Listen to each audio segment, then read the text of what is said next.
TheReluctantHusband.com. Today on Korean Throat, we're going to talk about one of the early stars of that time. His name is BokSu. BokSu was born probably around 1911, 1912 in Gyeongsangnam-do.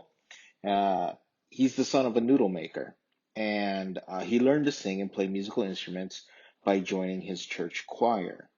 Some missionaries noticed his musical talent and got him into a school with a special kind of a scholarship.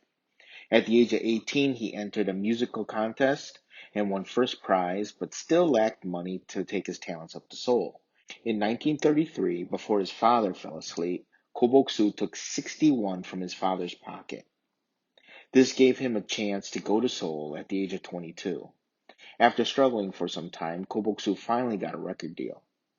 At a time when one bag of rice, around 80 kilos, costed 5 won, BokSu signed a deal with a signing bonus of 1,000 won and a monthly salary of 80 won.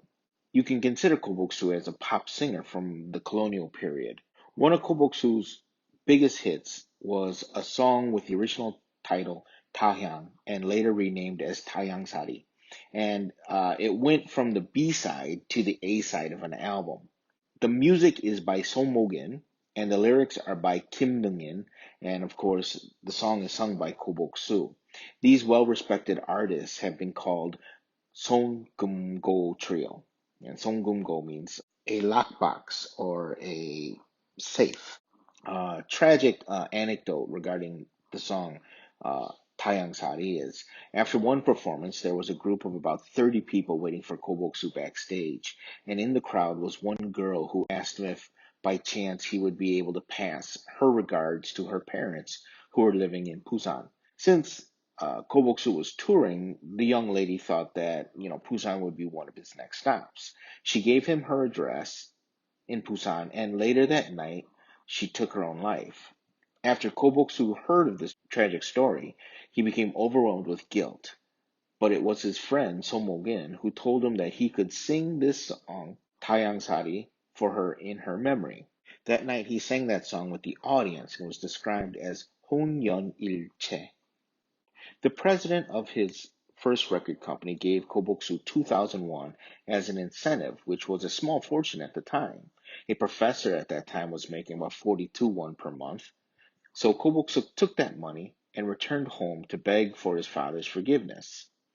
If the story ended there, we would think that it would be a happy ending, but despite getting married at the age of 31 to a wife of 19, their lives faced a lot of hardship. The Korean War broke out in 1950, and he was kidnapped and taken by North Korean forces.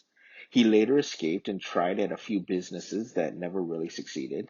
Finally, he had some luck with the first quote unquote entertainment company, kind of a pop song academy at the time, that produced a living legend of throat by the name of 이미자.